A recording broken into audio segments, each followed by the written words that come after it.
As I've said many times before in these recordings I've made, for myself I found that it's better to say nothing about the reality in which I find myself.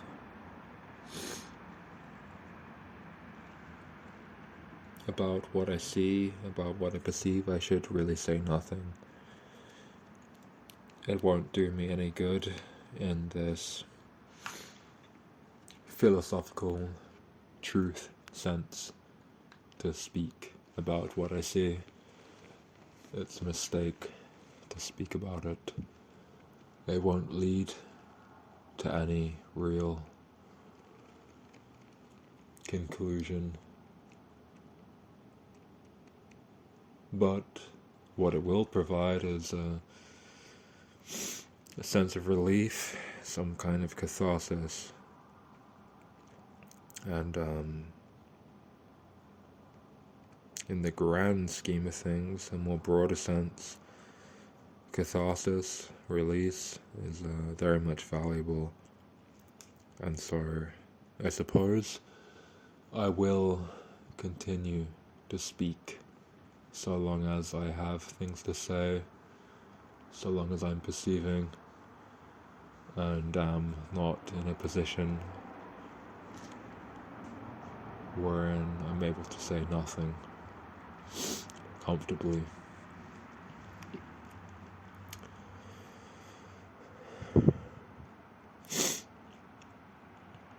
So I had in my mind right now as an idea something to discuss, because there must be a point to this specific recording. I don't want to waste your time. My time I'm willing to waste. My time is already wasted in some people's minds, One could make the case that my time is wasted right now by sitting here and expressing myself, telling you, some stranger, what's on my mind. I don't think so, though, so I'm gonna persist with such. And what I had in mind to say, what I wanted to discuss, was, what is it actually that's bringing me down? What is it that makes me so called, quote unquote, depressed in the eyes of society? Why am I depressed? If I peel back all the layers of my own bullshit and ego and projections, when I actually look at what's occurring in reality, why do I feel bad as a biological apparition, a manifestation of this world, as a physical form, physical creature? Why do I feel bad? And maybe I'll get into more ideas about why I feel bad than beyond that, but to begin with, I'll begin with biologically, physically, as a manifestation of this rock, this earth, this inert matter. Why do I feel bad? Coming from a purely atheistic perspective.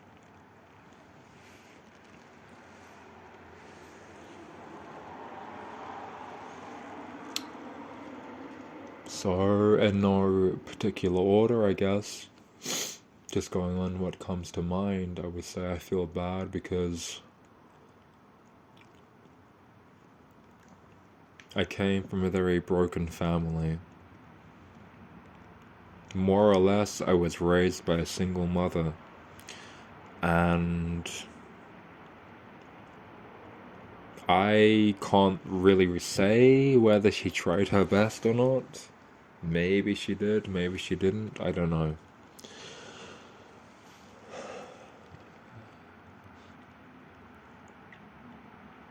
In any case, she failed, right? She failed because she didn't protect me from feeling this. So she failed. But I don't know. From a purely biological perspective, failure is not producing offspring that is able to reproduce. And I may do that yet. We'll see. If I don't, then from that perspective, I'm a failure biologically, yeah. And I wasn't insulated though from mental illness. That's for sure. But from the biological perspective, that doesn't really matter. All that matters is that you reproduce, and the next generation goes on to reproduce, and life is perpetuated, so on and so forth.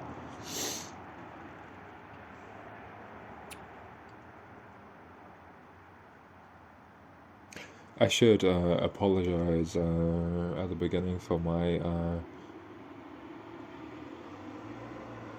level of drunkenness and inebriation. I may slur my words somewhat, but my emotions and thoughts that I'm trying to convey are true still, so I assure you of that. I give you my word for what it's worth.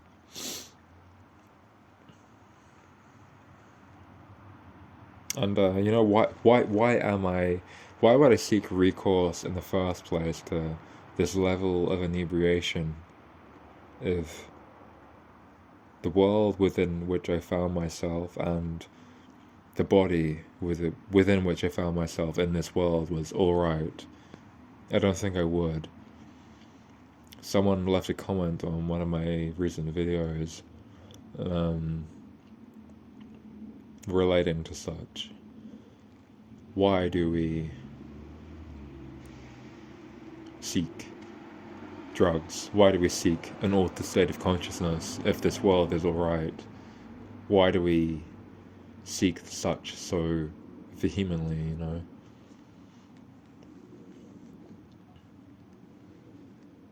And my response to that is that it's that something is up with humans.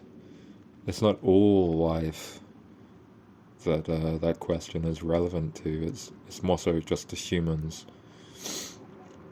I know other animals, they will do stuff to alter their consciousness in some way, but it's not in the same fashion and to the same degree that humans will do that. And there's a reason for that, you know. It's because humans are very different to other animals on this planet. They're not animals, they are animals, but they're a different kind of animal. And we could unpack that in a variety of ways, scrutinize that in a variety of ways, ask a variety of questions about why that is. But ultimately it's all speculation, at least in my perspective, as to why that is, why humans are different than other animals on this planet. Very interesting rabbit holes to go down, but nothing is concrete. Nothing is concrete in this world, you know. The only thing that's concrete is the fact that we have these biological needs and desires. That's all that's concrete. What's concrete is that if I don't eat, if I don't drink, if I don't shelter myself from the elements, I will suffer immensely. And I will die. All else is speculation. There are some secondary and tertiary biological needs and desires that manifest from such, but the same applies to them.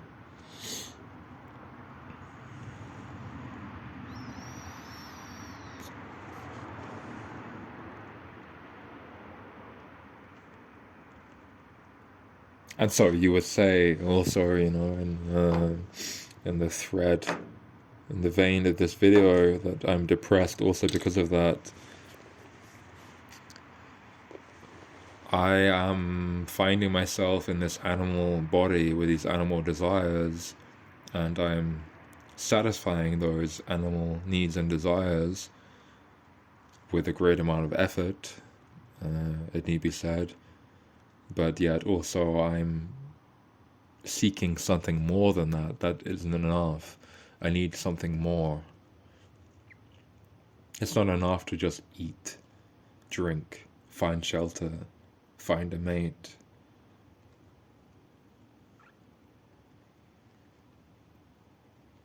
The whole play, the whole theatre seems like some kind of farce.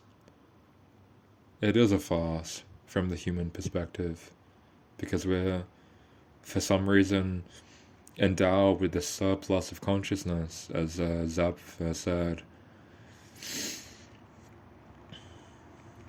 Why? I don't know. People speculate about such, as I said, but I don't know. I really don't know for certain. The things that are for certain is what I've already said.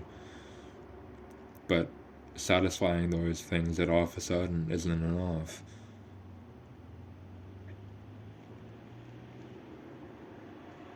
And what most people seem to do is like deflect from such observations, or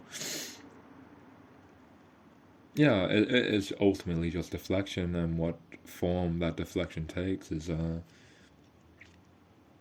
up to the person that it corresponds to, and it can take a variety of ways.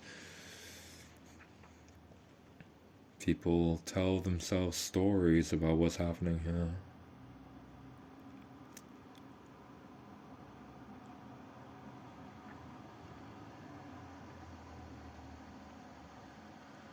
And I can tell myself stories too, but I can't fully believe them. I can't fully believe the stories that I tell myself. It would be better if I could believe them, but I can't. I really can't. At the end of all stories, I just arrive at base reality. Pure perception, pure seeing. Right now, I just see some concrete, and a leaf, and a curb, and it's just sitting there, empty, looking back at me with, I'm tempted to say a question mark, but there's really no question mark there. The question mark comes from my own mind. The reality is just stillness.